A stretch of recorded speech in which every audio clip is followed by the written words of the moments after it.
Welcome to From the VC's Bookshelf, a podcast from TBR, the College System of Tennessee, the state's largest higher education system. In this series, we examine how we might re-envision the work we do and how we work together as we move into a post-pandemic world. Please join our host, Dr. Heidi Leming, Vice Chancellor for Student Success, as she leads a live discussion with industry experts and leaders throughout our system. The Way of Tea and Justice by Becca Stevens is the featured book for our Fall 2025 podcast series. Tea is a great metaphor for how men and women alike not only reflect on their life experiences, but how we move forward in spite of hardships. It's also a global drink that connects everyone together, even though there are many differences. Tea comes from the same plant, but factors such as how it's processed, where it grows, and its growing conditions combine to provide a variety of teas that differ in taste, smell, and sight. Author Becca Stevens makes the argument that when one thinks about how tea is served, the intention is the essential element. As such, throughout the book, not only is the historical perspective on tea and how it influences culture and society discussed, but also how the individual interacts with tea as a form of reflection and meditation, and that's brought forward as a central element. So we're going to do something a bit different in this series. First, I'm honoring the women leaders in TBR by using the metaphor of tea to reflect on life challenges, lessons, and triumphs. And yes, I'm sitting down with each of my interviewees with a cup of tea.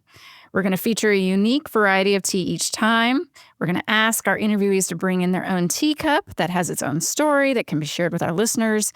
And in this activity of drinking tea together, we're going to describe the differences in the tea and the personal stories and reflections of the TBR women featured in this series. So the book itself, the author, Becca Stevens, if you haven't listened to one of the podcasts in the series yet, I encourage you to check out our first in the series and describe a little bit more background behind our author, Becca Stevens, why she wrote this book. She is the founder of Thistle Farms in Nashville, Tennessee. And so I encourage you to check out more information about Thistle Farms. In fact, for today's podcast, I have brought a teacup that has the thistle flower on it. So I just wanted to share that. This is actually, the cup that I brought was a gift to my mother by her college voice teacher. My mother majored in music. And this is a vintage cup by Richard Lang & Son in Great Britain. And we're drinking a tea, a royal blend, that Tracy Bradley, who's our Assistant Vice Chancellor for our Global Studies program, purchased in London during a study abroad program in spring of 2025. The purple thistle flower has these striking blue or purple flowers. It is a host for butterflies. It's typically grown in pinelands and prairies. In disturbed habitats. It symbolizes resilience, protection, and pride, with its thorns representing the ability to defend itself and others. And that's a very appropriate flower for even the mission of Thistle Farms. So again, I encourage you to check that out. And also our conversation with women leaders in TBR and how we persevere through challenges and become stronger individuals. So I'm excited to be sitting with three of our college presidents today. I'm going to introduce each of them and have them describe their teacup or mug that they brought with them today, and maybe for reflections on the tea that we're drinking. The first is President Kelli Chaney of Tennessee College of Applied Technology in Knoxville. She has a very entrepreneurial mindset that continuously drives her forward. With over 18 years of executive leadership experience in technical education and workforce development, she has consistently brought innovative ideas to the table. By embracing a fresh approach, Chaney has been able to adapt TCAT Knoxville to the changing needs of both students and employers. As an advocate for career and technical education, President Chaney demonstrates unwavering support for the growth and development of this critical field, recognizes its immense potential to empower individuals and bridge the skills gap. She has spearheaded numerous initiatives to promote career and technical education in the region. Her dedication and commitment have earned her TCAT Knoxville's recognition and accolades across multiple platforms. TCAT Knoxville, under her leadership, has been a two-time winner of the NACCE Pitch for the Skilled Trades, an honor supported by the Philip E. and Carol R. Radcliffe Foundation. Furthermore, her team has launched the renowned Remake Learning Days Across America initiative, fostering innovation and creativity in education, and she's proud partners of Maker USA. TCAT Knoxville actively contributes to the maker movement in the region. Beyond her role at TCAT Knoxville, she engages with numerous organizations, serves on several boards, and is a board member of the Knoxville Chamber, Maker USA, East Tennessee Economic Council, and Project Grad. And you proudly call East Tennessee your home. I do. Thank you, Heidi. That was a very long bio, by the way. That was when you're listening to your own bio, it does feel that way. We need to cut that short. But I love to talk about my teacup too. Yes, if you can. So, listening to my bio, I'm a very entrepreneurial mindset type individual. Mm-hmm. But I was an entrepreneur at a very early age, and I grew up in my family business. Both my mother and father were technical education trained. So it was not uncommon for me to be in the shop with my dad. It was not uncommon for me to be with my mom at the grocery store. They owned this little tiny grocery store on rural America in central Appalachia and East Kentucky.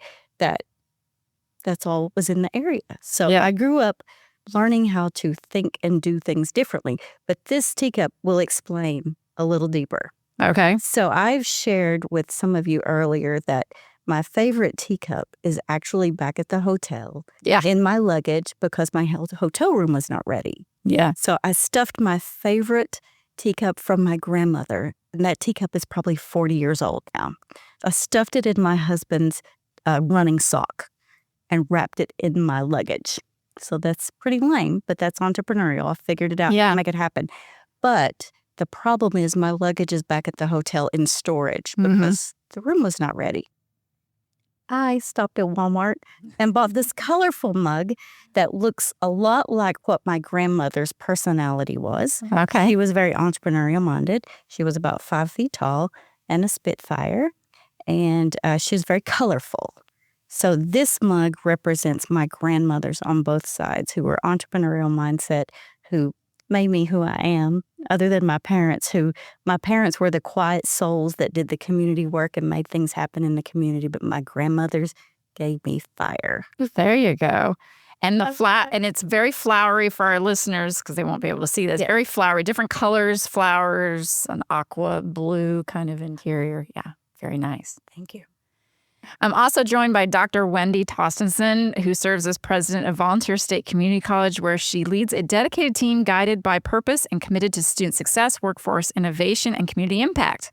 With over 20 years of experience in higher education, she brings a collaborative and transparent leadership style that prioritizes workforce alignment, innovation, and strategic growth, core values she refers to as being guided by purpose.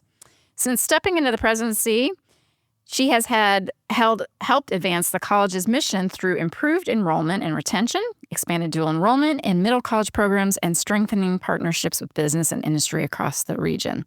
Vol State is proud to support TBR's bold initiatives, particularly in expanding access, aligning education with workforce needs, and advancing economic development. With a strong focus on rural outreach, non-credit program growth, and cross-sector collaboration, the college continues to build momentum as a vital regional partner in shaping Tennessee's future. And Wendi's leadership is grounded in the belief that community colleges are not only engines of economic development, but also catalysts for individual transformation and community well-being. Wendi is married to Kyle. They have 3 children, Lyle, who's married to Taylor, Mary Logan, and Lucas, plus 1 fabulous fur baby, Riley the Lab, who doesn't always retrieve. She does not. She loves food, and she'll go retrieve that in the kitchen. That's about it. Yeah. So describe for our listeners your coffee cup. So my mug was actually made by our 3 children. We took them every summer. They had projects, and we had writing books and reading books and sight words all over the house. I was a stay-at-home mom, and I wanted to make sure they had lots of activities to keep them busy. And this mug actually was made for their dad for Father's Day. And now I'm listening to their ages and reflecting. Lucas was 1, Mary Logan was 3, and Lyle was 5 when they made this. Okay. And so it just reminds me how precious time is, and that sometimes we forget to just stop and enjoy those moments. I remember The squiggles on here were from Lucas because he couldn't do anything. And the handprint is Lyle's. And then the inside lines, Mary Logan tried to make them as straight as possible. We may have 3 other mugs. Then the lines weren't quite as straight, but she didn't want to give those to her daddy. But it really speaks to me about the growth that we see and how they were so tiny and this was the best work that they could do at the time and where they are now. And this is just a reflection of that. And I just love looking at it because it's so sweet and kind. And it makes me realize how those moments just go by so fast. Yeah. Oh, that's a proud mama moment. Thank you for sharing that. And our third panelist is Dr. Rebecca Ashford, who's president of Chattanooga State Community College, the only TBR institution to combine a community college and a TCAT in its organizational structure. She has served in this role since 2017. A community college graduate, Dr. Ashford is committed to the mission of the community college and its important role in providing students with pathways that lead to prosperity and to educating the workforce to meet the needs of local employers. In 2021, Dr. Ashford led the college's transition from the traditional 15-week semester to a 7-week term, leading to substantial improvements in student success.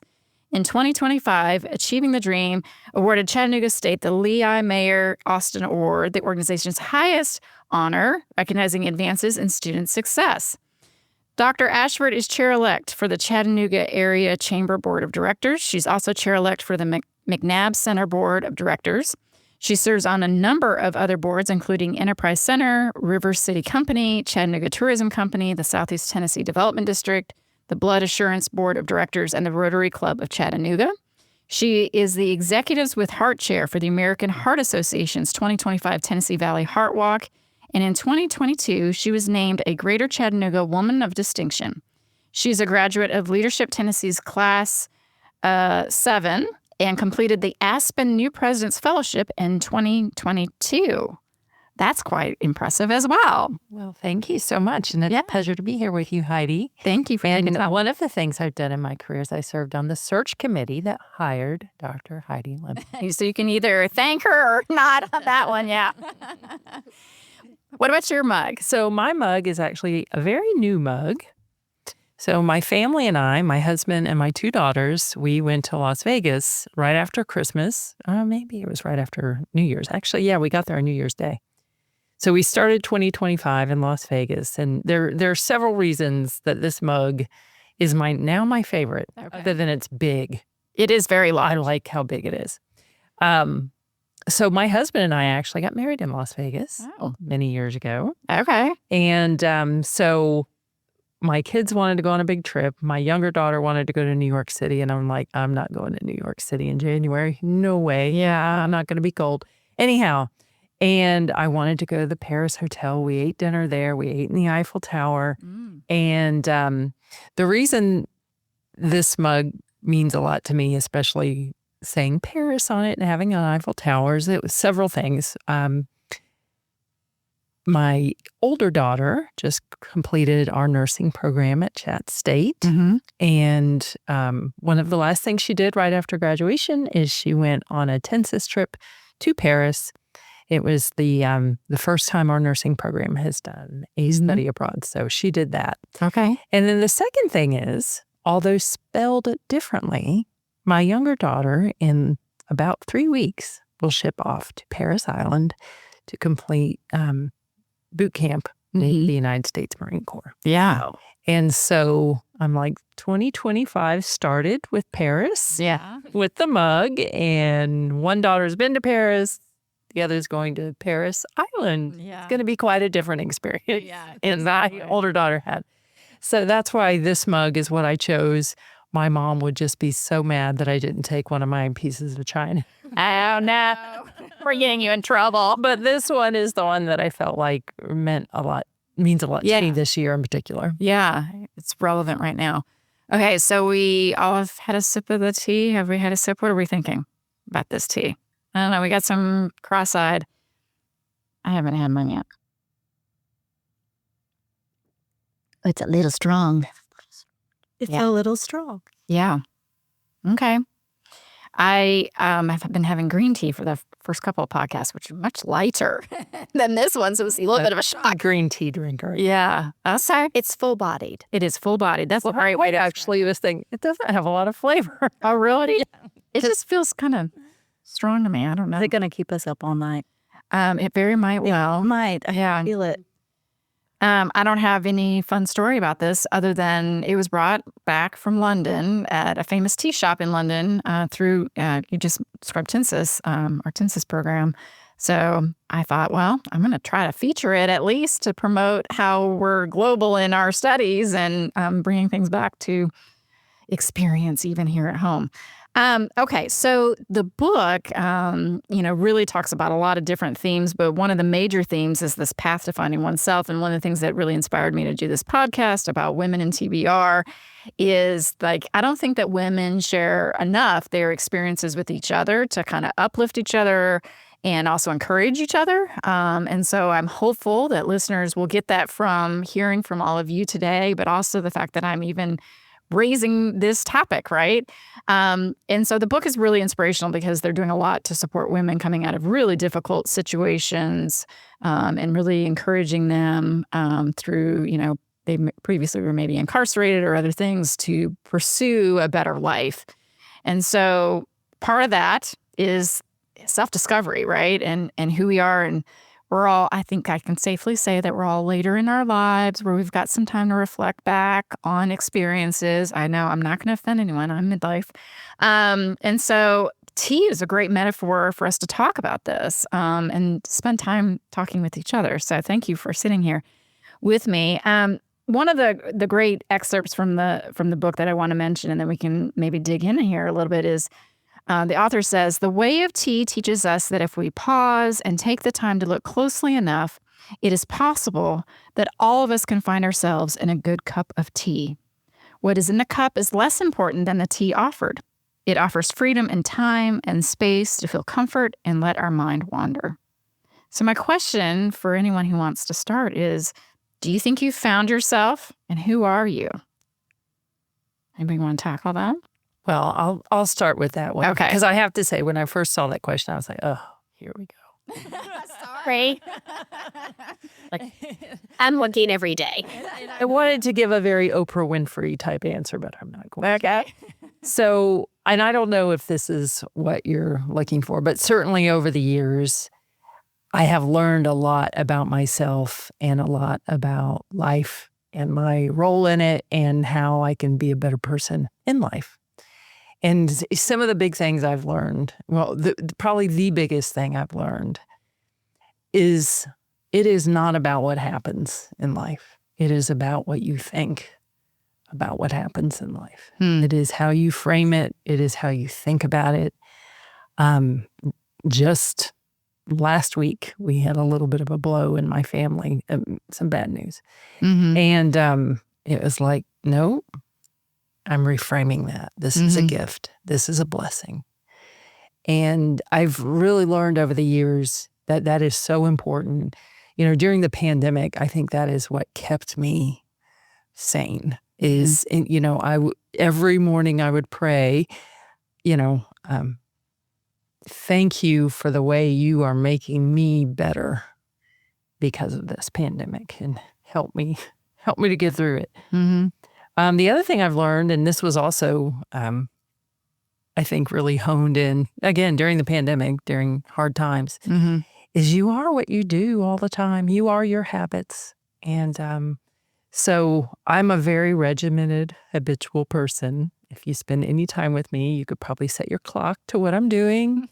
And that helped me get through the pandemic. It was like, no, we do this, this, and this. So it kept my mind focused. And it's also helped me to get through other hard times, whether in my personal life or at work. I think about the transition to 7 weeks, not popular. I was not the most popular person in the world. And again, going back to you are what you think about the situation, and you are what you repeatedly do. Those are two big things.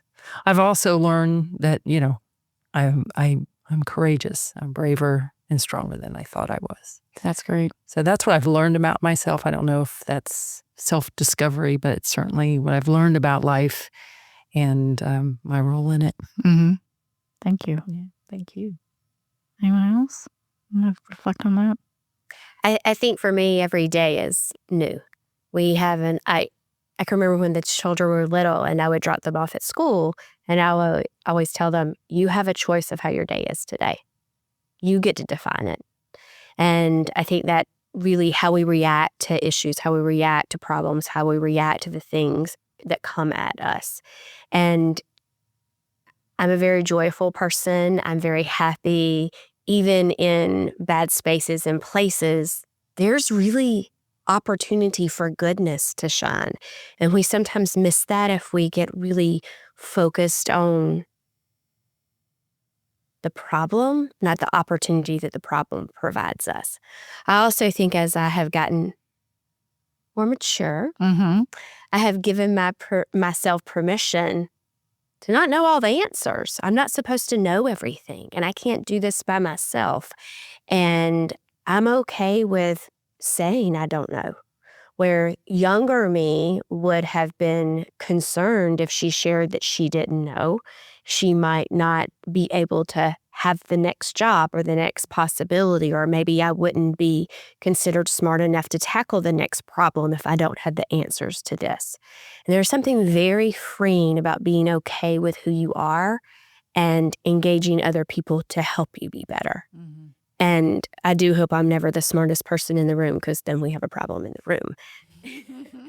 But I think as I've gotten older, I've recognized that there is peace in not having all the answers, not necessarily knowing what's going to happen next, but knowing whatever happens next, if I have the right people around me, I can handle it. Mm-hmm.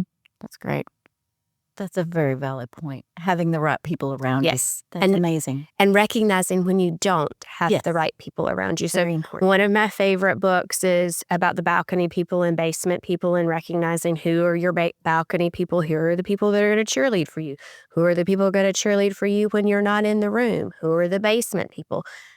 We all have that friend that when they call, we have a tea session, and there's gossip and there's frustration and there's temptation to let that kind of ease into your personality and shift how you're thinking. And then you have the other people that call you, and when you get off the phone with them, you're like, I could climb the mountain now. Spend more time with them. You know, I think when it comes to self-discovery for me, I do believe life is full of curveballs, and it's how you react to those curveballs. I grew up in a baseball family, so curveballs is normal to me. Yeah. But, you know, as a young woman, one of the things I learned that was really difficult for me as a new mother is an illness that my daughter developed at the age of 4. So, wow, I found myself with a daughter who is type 1 diabetic, a 2-year-old son, and a divorce. And it was how you react to those types of life curveballs that made me who I am. And I will tell you, it is during Emily's diagnosis and that what seemed to be a forever helicopter flight to Cincinnati Children's Medical Center with a lifeless 4-year-old, that changed who I am.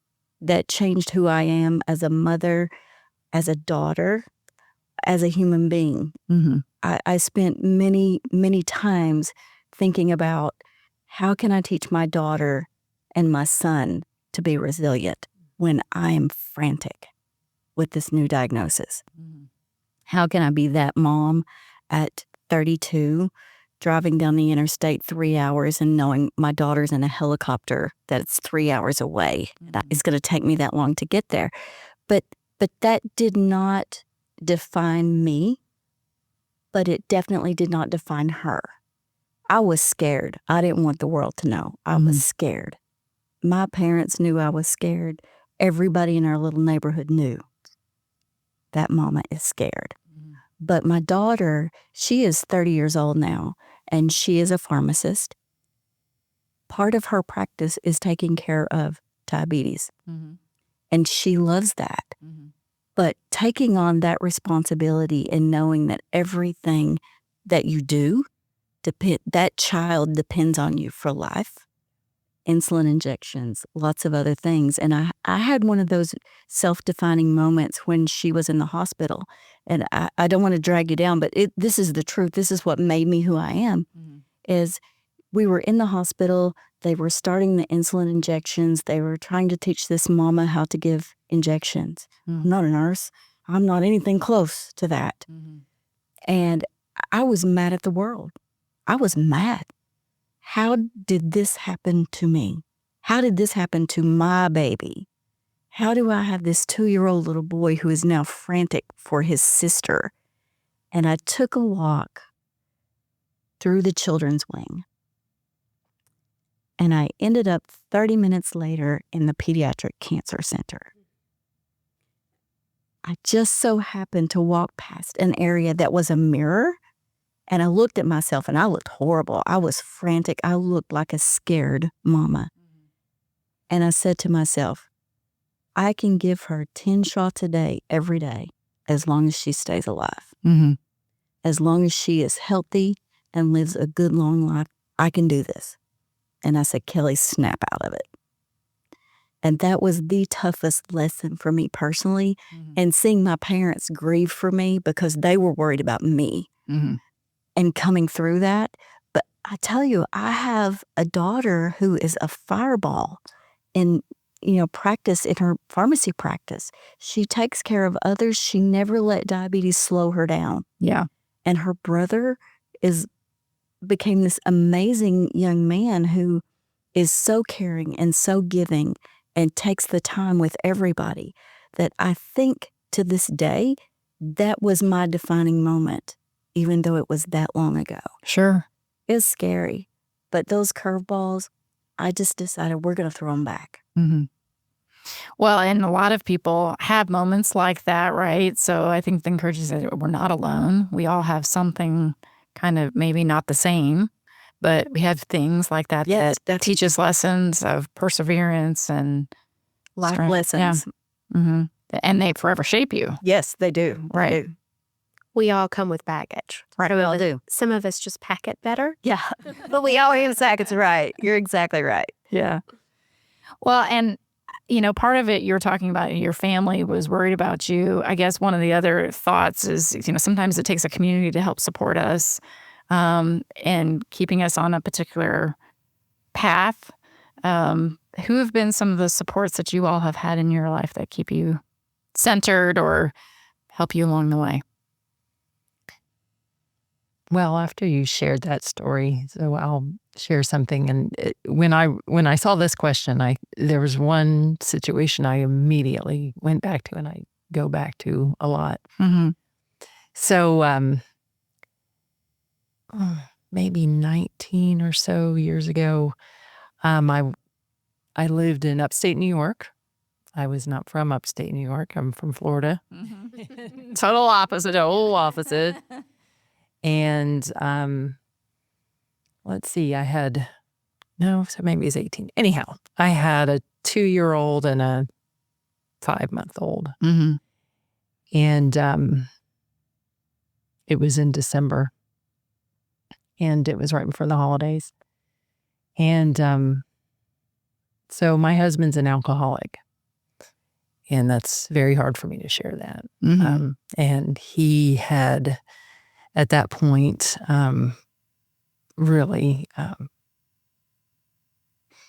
he had really fallen off the deep end and hit rock bottom. And he was in a rehab facility, residential rehab facility in Syracuse, New York.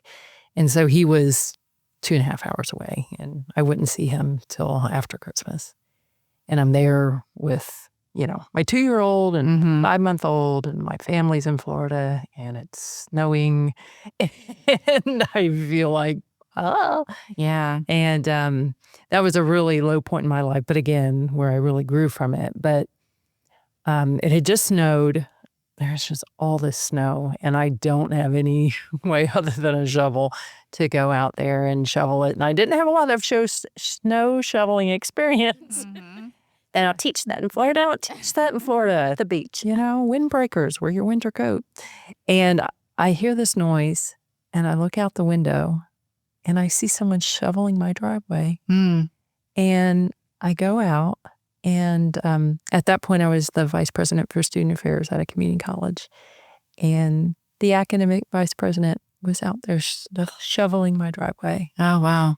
And a woman, and she and I weren't very close. And I just cried.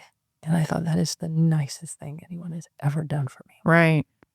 So you never know. She was certainly not someone I would have thought would have been there. But boy, she showed up. And I think maybe she'd heard, because I didn't tell many people. I was incredibly embarrassed. Yeah. My boss knew. Maybe he told her. But she knew something was wrong. She knew I'm there with two young kids. Yeah, babies. Little ones. And you're from Florida. And I don't even think we had a snow shovel. I don't know. I can't say that. Anyhow, and I just, again, I always go back to that because it meant so much to me that she did that. Yeah. And, I've done a lot of podcasts now, 3 years of this, and I'm surprised in some of the stories where people just show up that you don't think they're the person that's going to show up. Absolutely. I was shocked. I couldn't believe it. And I just will never forget that. And I will always be grateful to her. But don't you think sometimes in our life, it's not the people that we expect to show up. It's the ones that we don't expect to show up that have such an impact. Oh, absolutely. Yeah. I've had people in my life that I just knew would be there and weren't. And then I've had people that I had no idea that I had any impact on them or that they even cared about me enough to be there and showing up and helping me move through whatever the situation was and moving me to a different place.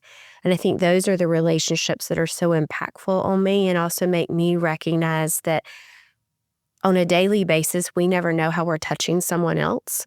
We don't know how impactful our words can be to someone. That's a great point. Kyle and I got married and moved to Minnesota. I'm from South Georgia. I did not shovel. We had a shovel. I will never shovel. I have no desire to shovel ever. Snow. And when we lived there, I worked for an interior design company. I was 24. And I had a client, and her name was Carol. And she called me. And I was like, hey, Miss Carol, how is everything? Is everything good? And there was this pause on the other end. And you know when somebody's there, but they just can't talk. And so I kept talking, and she finally said, what can I do for you today? Tell me what you need. I'm right here. And she said, I just needed to speak to a friendly voice before I called Tony. That was her husband. She said, I just got diagnosed with breast cancer. And I knew if I called you, I would hear somebody who was positive. Oh, wow. That's powerful. Y'all, that has stayed with me my whole entire life. I can tell you what I had on, where I was standing. And the fact that she is going through something so difficult, she can't call her husband yet. But she picked someone like me to call because I'm going to have a positive interaction with her. Our words and who we are so powerful to the people that we are around. And we don't even realize what we do and how it shapes them or how they're shaping us back. And so there are times when I've wanted to pick the phone up and not be as fabulous and positive as I possibly could be. And every time I pick the phone up I always think about Miss Carol every time. And I think it is really, she's somebody who shaped me fundamentally from such a very young age from just her wanting to have a conversation with me. What I appreciate from all three of you is you're sharing obviously deeply personal things, but also just the vulnerability that you're providing with the stories, because it is hard, I think, for women to admit some of these things sometimes. It's very hard. That we struggle, right? It's very hard. Why? Why is that? I think we're supposed to be super women, Wonder Women, all the things wrapped up in one package. I mean, we're supposed to look fabulous. The cookies are supposed to be fabulous. The backpacks are always supposed to be cleaned out and neat. Our purses are supposed to be super organized. Our cars are supposed to be clean. Our houses are supposed to be clean. We're never supposed to be late.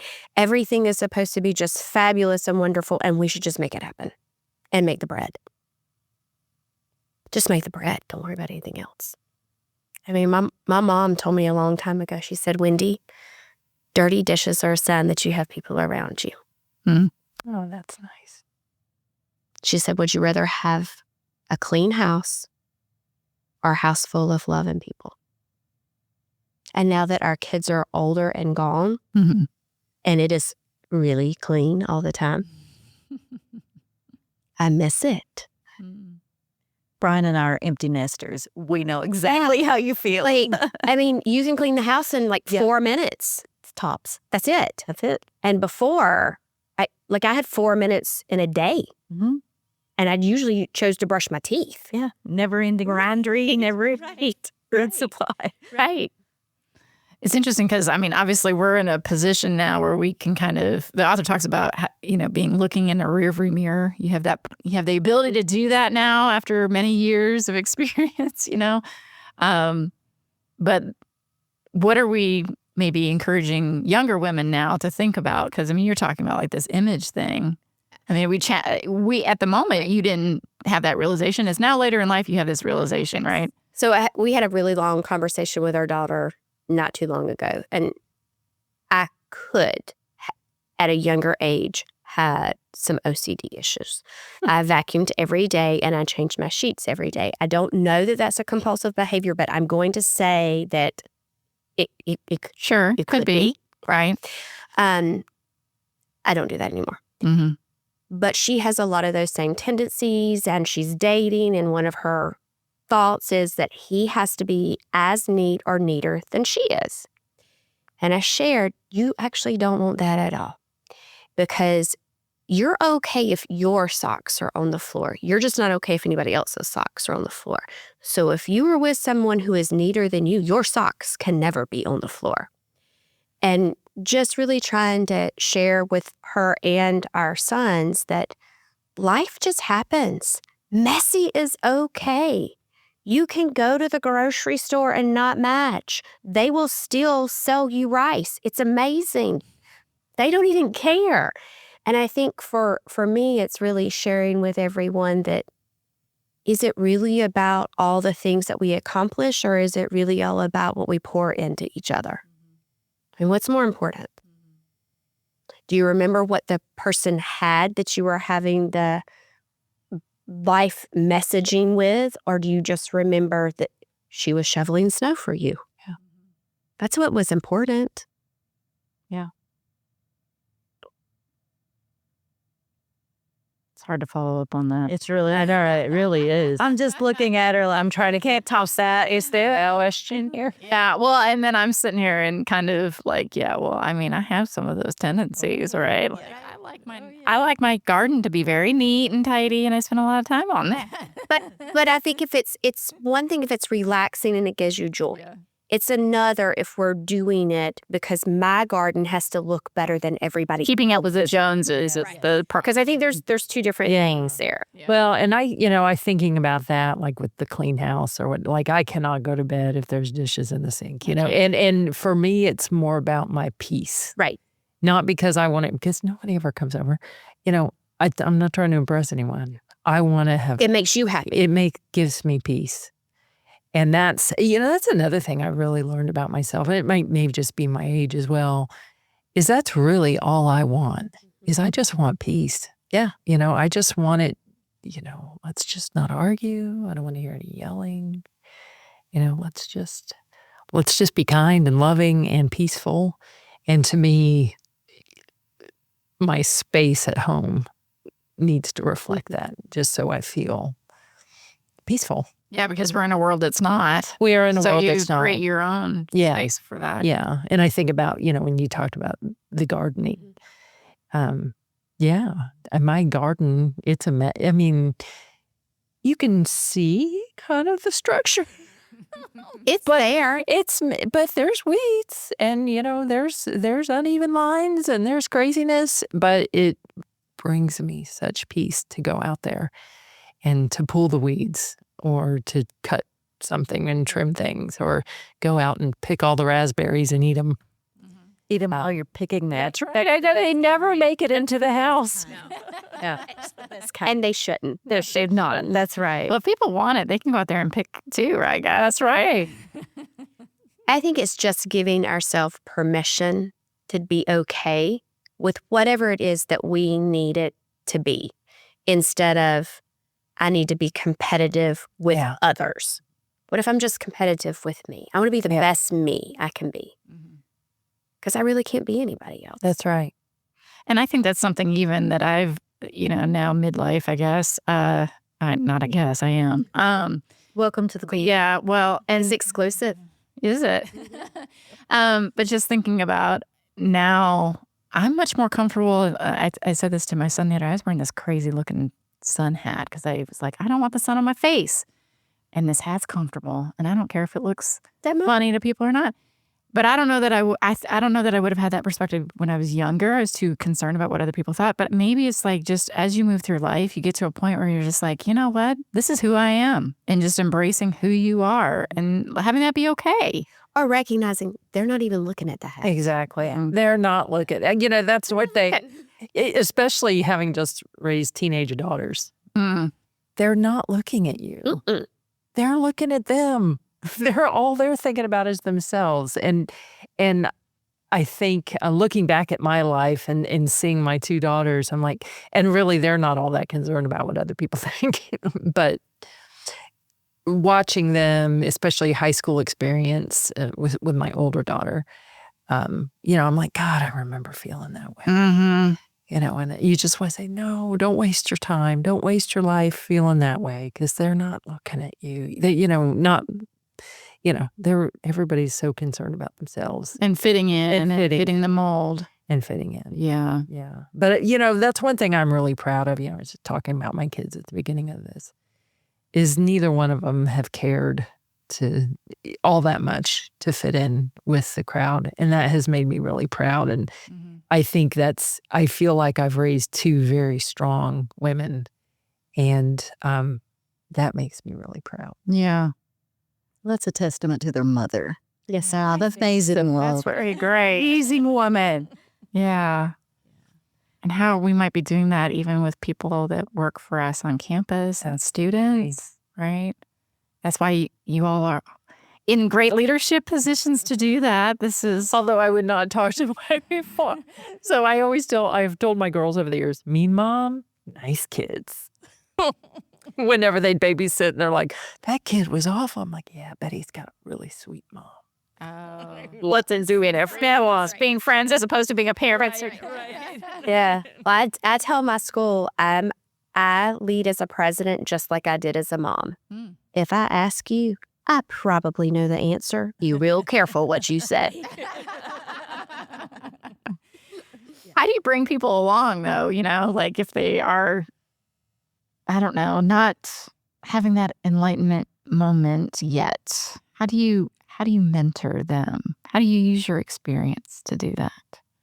I think really just sharing with people that it is just okay to be who you are and to be confident in you. You're uniquely made. You bring something to the world that absolutely nobody else can. So whatever your gifts are, use them and be happy with them. And also recognize that, we compare our weaknesses against other people's strengths. Yeah, that's a good All point. the time. All the time. And people will... You only see those things that somebody really wants you to see that are those positive pieces. Most of the time when we're having a meltdown and everything is not working, we don't do it very publicly, or shouldn't. And so we don't see those weaknesses, we see those strengths. For all three of my children, it has been important that they recognize that they're not competing against anybody else. And they should not ever bring anybody else down to bring themselves up. I mean, that's to me, the worst thing that you can do as a human. But also, if you can uplift others, it just feeds your soul and gives you so much more. So instead of being so focused on these things that don't matter, be focused on the things that do. Right. Time, quality of time, commitment to whatever project you are working on, the relationships that you have. The rest of the stuff, I mean, does it matter? Yeah. Well, only if you put an emphasis on it, I Right. guess, right? And also, I think when we talk about perceptions, fear, either fear of failure or just the fear that we have to try something new, plays into this. And they talk a lot about that in this book too. You know, and I'll direct this maybe to Kelli first. The courage to start new ventures. The courage to start new ventures. I don't know if I was crazy or just crazy, or, you know. So I will tell you, having the courage to start something new after perhaps those curveballs that I mentioned earlier, having the courage to be an entrepreneur and finding myself being a single mom of 2 small children and having to start all over, starting a business, changing my career path, changing my home where I lived, everything that I knew about myself at the time. At that moment, I didn't think it was very courageous. I thought I was crazy. How in the world was I going to make all this happen? And I was scared. But the courage to do something different changed for me about 15 years into my career. And I'd spent a long time at a community college in Kentucky. I was an entrepreneur before that. But I loved my community college. It made me who I am. That community college back home made me who I am. But I was lucky enough to go to work there. Spent 15 great years there. But the courage to leave home, to move to Tennessee, and leave everything that I'd ever known as a young girl from Central Appalachia, where things were quiet and comfortable, to move to Knoxville, what to me seemed like this huge city compared to where I came from. But starting over and doing those things, it took a lot of courage for me to do that. It took a lot of courage for me to even think about it. But life lessons, I will go back to that every time. Life lessons will shape you. It will also give you that springboard to try something different. And I had a lot of encouragement. I applied for the job in Tennessee at 4:30 in the morning because my husband woke me up and said, "This is the job you're looking for." But I would have never left. I would have never left rural Eastern Kentucky. I just wouldn't have. But I had that support to do that and had that family support to say, go. So sometimes even with my students, I get emails from students like all of y'all do, and I leave this tagline that says go, G-O, period, B-E, period, great, period. My dad said that to me. Oh, I love that. So occasionally I will drop that line to a student or someone else or an employee or a friend, whoever, and say, go, be great. It takes courage. It's scary. It's scary. There are moments I still think, what the world did I do? But there's no book. There's no book. But this is so much fun, you know, and we can be strong, successful women. We just have to take the leap and be courageous. And when you take that leap, that's when you find out who you are. That's when you find out who you are. That's when you find out. Yeah. Because all the support system is gone. Yeah, And definitely. everything you knew is gone. Yep. Well, I'm glad that we're taking a moment right now to share these stories, because I really do think that for students that might listen, or even faculty and staff who are contemplating, like, what's my path? I mean, hearing from their leaders about the fact that you navigated that too, you took a chance. I think that's important lessons for others to hear. That, I mean, see, it wasn't like you just landed in the presidency. No, and we didn't land there at the same base where you started out either. Right. I think that's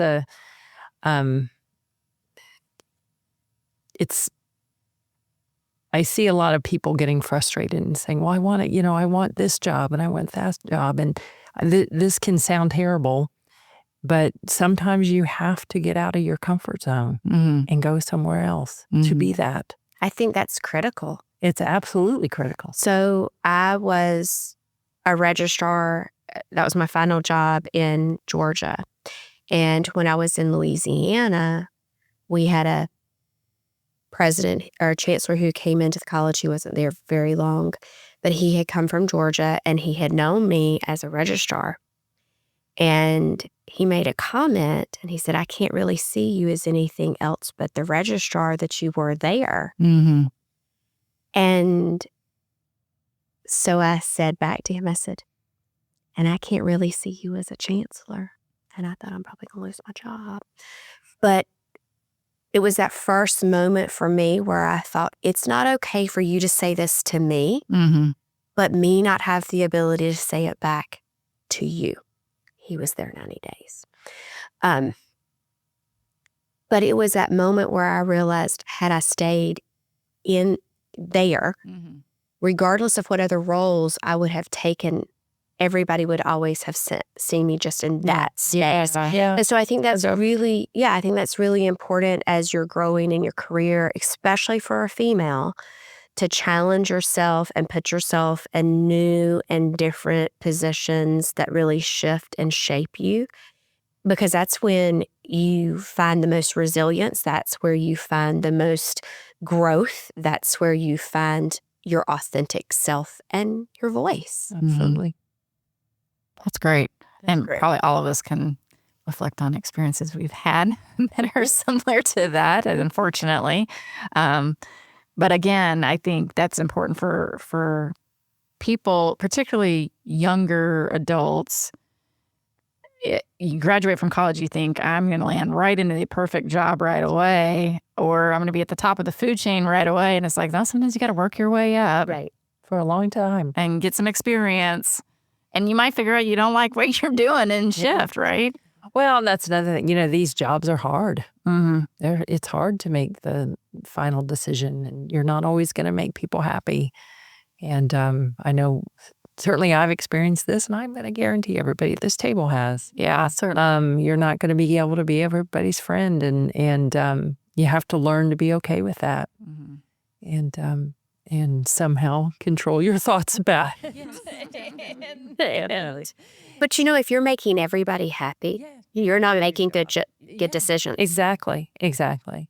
And that's certainly something that I've grown with over the years, over my time in higher education, and I still grow with, because it hurts. People say nasty things about you.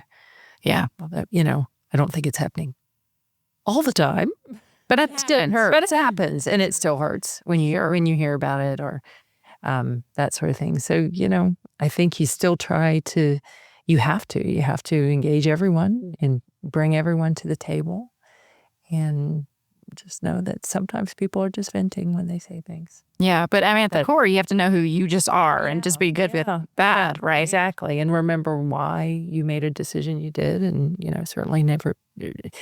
Especially, I think about personnel decisions, you can never share the content of what went into it and why you had to do that.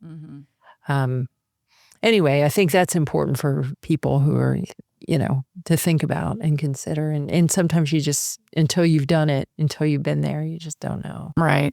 I know I've been very fortunate in the last few years. I feel like my role certainly is shifting from focusing on my career to focusing on helping other people advance. And I think of a couple people who I've hired into their vice president positions at the college, and watching them grow is so fulfilling.